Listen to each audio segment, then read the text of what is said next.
Well, thank you, Chair. We gather today at a dark moment. 660 days since the Israeli hostages were first cruelly taken by Hamas terrorists. There is no possible justification for this suffering and only a clear duty that we help to bring it to an end. The devastation in Gaza is heartbreaking. Children are starving, and Israel's drip feeding of aid has horrified the world. Colleagues, our history means that Britain bears a special burden of responsibility to support the two-state solution. We restored funding to UNRWA. We suspended arms exports that could be used in Gaza. We provided tens of millions of pounds in humanitarian assistance. We signed a landmark agreement with the Palestinian Authority, and we stood up for the independence of the international courts. We have delivered 3 sanctions packages on violent settlers, and we suspended trade negotiations with the Israeli government, and we sanctioned far-right Israeli ministers for incitement. Yet, dear friends, the situation on the ground continues to worsen, and the two-state solution is in peril. The Netanyahu government's rejection of a two-state solution is wrong. It's wrong morally and it's wrong strategically.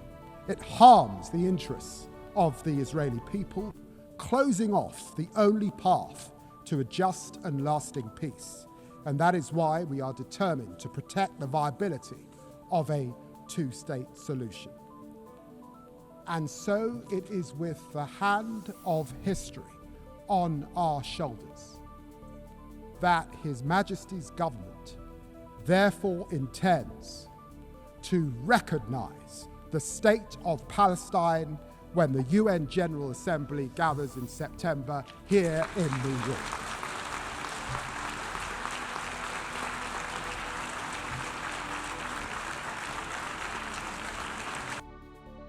We will do this unless the Israeli government acts to end the appalling situation in Gaza, ends its military campaign, and commits to a long, sustainable peace based on a two-state solution.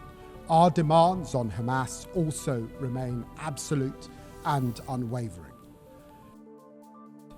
It must now be resolved. Britain is ready to play its full and historic part. Thank you very much.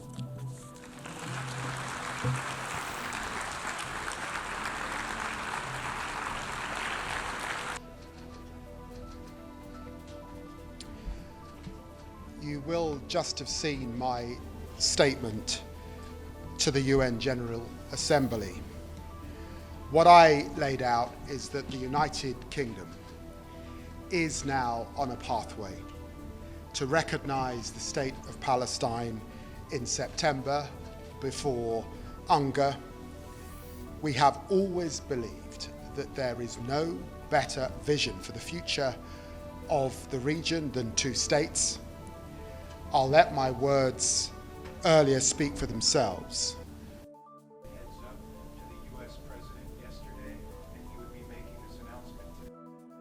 What we are attempting to do is affect the situation on the ground. We have seen the most horrific scenes. The global community is deeply offended by children being shot and killed as they reach out for aid.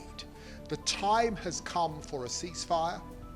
The time has come to see those hostages released, and the time has come to abate the suffering of the Palestinian people in Gaza, to get them the aid and the medical equipment and supplies that they need.